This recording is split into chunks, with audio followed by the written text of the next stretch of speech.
নমস্কার, আপনার অত্যন্ত প্রিয় চ্যানেল অভিনয়ের হাতে খড়িতে আমি বিধান দাস আপনাকে স্বাগত জানাই।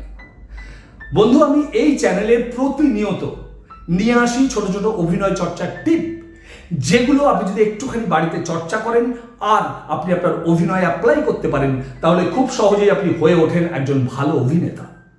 আজকেও ঠিক সেরকমই একটা টিপ নিয়ে আলোচনা করব, যেটা আপনার অভিনয়কে করে তুলবে আরো সুন্দর, আরো জীবন্ত এবং আপনার সংলাপকে করে তুলবে আরো মিনিংফুল।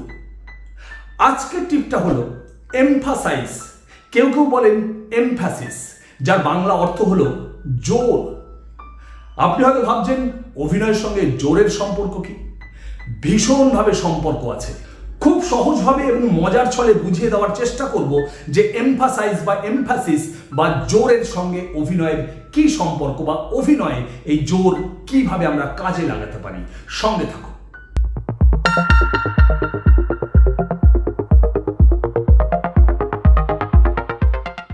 জোর বা এমফাসাইজ বা এমফাসিস অভিনয়ের কি কাজে লাগে? বন্ধু, একটা সংলাপের সব থেকে সঠিক অর্থ বের করার জন্য আমরা জোর বা এমফাসাইজ বা এমফাসিসের সাহায্য নিয়ে থাকি। আবার বলছি, একটি সংলাপের সব থেকে সঠিক অর্থ বের করার জন্য আমরা জোর বা এমফাসাইজের সাহায্য নিয়ে থাকি। কোনো একটা সংলাপের আলাদা আলাদা শব্দের উপরে যদি আপনি জোর প্রয়োগ করেন, তাহলে দেখবেন সেই সংলাপের অর্থ সম্পূর্ণরূপে বদলে যায়। শুধু আপনাকে খুঁজে বার করতে হয় যে সেই সংলাপের সব থেকে ইম্পর্টেন্ট শব্দ কোনটা, অর্থাৎ সেই সংলাপ দিয়ে আপনি মূলত কি বোঝাতে চাইছেন। এবার সেই ইম্পর্টেন্ট শব্দটা খুঁজে নিয়ে যদি তার উপর আপনি জোর দেন বা এমফাসাইজ করেন বা এমফাসিস করেন, তাহলেই কিন্তু আপনার সংলাপের সব থেকে সঠিক অর্থ বের হয়। যেমন ধরুন, আপনার একটা সংলাপ আছে, আমি তোমাকে ভালোবাসি। বন্ধু, তিনটে শব্দের একটা সংলাপ, আমি, তোমাকে এবং ভালোবাসি।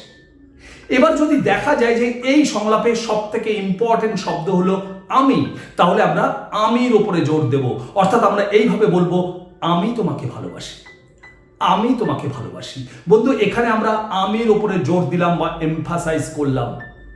আবার যদি দেখা যায় যে তোমাকে শব্দটা এখানে বেশি ইম্পর্টেন্ট, তোমাকেটা বোঝাতে চাইছে, তাহলে আমরা বলবো, আমি তোমাকে ভালোবাসি, আমি তোমাকে ভালোবাসি।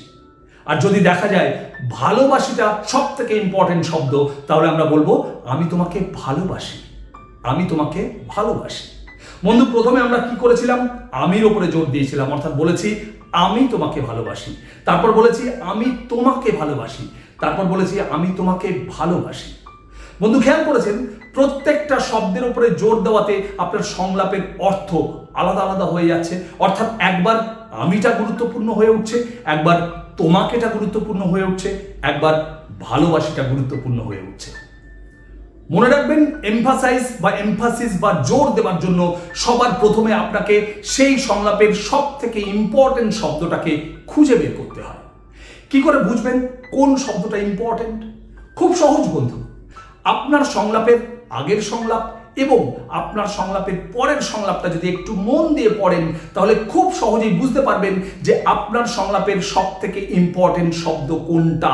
অর্থাৎ আপনার সংলাপ দিয়ে আপনি ঠিক কি বোঝাতে চাইছেন। এবার সেই শব্দটার উপরে জোর দিন, খুব সহজেই আপনার সংলাপের সব থেকে সঠিক অর্থটা বেরোবে। আবার বলছি, সব থেকে সঠিক অর্থটা বেরোবে। আশা করি এমফাসাইজ বা এমফাসিস বা জোর অভিনয়ে কি কাজে লাগে বা অভিনয় এর কি ভূমিকা, সেটা খুব অল্প কথায় খুব সহজ করে আপনাকে বোঝাতে পেরেছি। এবার আপনার কাজ কি? আপনি একটা 2-3টে শব্দের সংলাপ বেছে নিন, তারপর সেই সংলাপের বিভিন্ন শব্দের উপরে জোর দিয়ে সেই সংলাপটার বিভিন্ন অর্থ বের করার চর্চা করুন। যেমন ধরে নিন, তুমি এখন কোথায়। এটা যদি আপনার সংলাপ হয় বন্ধু, এটাও কিন্তু 3টে শব্দের সংলাপ। তুমি এখন কোথায়, আলাদা আলাদা শব্দের উপরে জোর দিন, দেখুন আলাদা আলাদা অর্থ বেরোবে। যেমন ধরুন, আপনি যদি তুমির উপরে জোর দেন, তাহলে আপনি খুব সহজেই বলতে পারেন, তুমি এখন কোথায়। আবার যদি এখনের উপরে জোর দেন, দেখুন অর্থ চেঞ্জ হয়ে যাচ্ছে, আপনি বলবেন তুমি এখন কোথায়। আবার যদি আপনি কোথায়ের উপর জোর দেন, আপনি খুব সহজেই বলতে পারেন, তুমি এখন কোথায়। কি বন্ধু, অভিনয়ে এই এমফাসাইজ বা এমফাসিস বা জোরের ব্যবহার খুব মজার না? ভেরি ইন্টারেস্টিং না? আর একটা কথা, আমি কিন্তু এখন সরাসরি অভিনয় শেখাচ্ছি। আপনিও যদি সরাসরি আমার কাছে অভিনয় শিখে অভিনয়টাকে পেশা হিসেবে নিতে চান, সিনেমা সিরিয়ালে অভিনয় করতে চান, তাহলে যোগাযোগ করতে পারেন এই নম্বরে।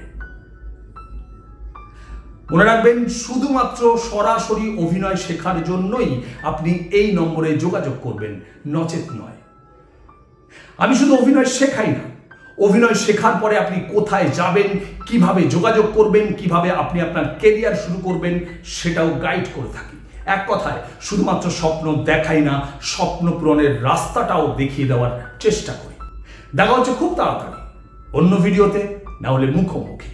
ততক্ষণ ভালো থাকবেন, সুস্থ থাকবেন, আর হ্যাঁ, অবশ্যই চর্চায় থাকবেন।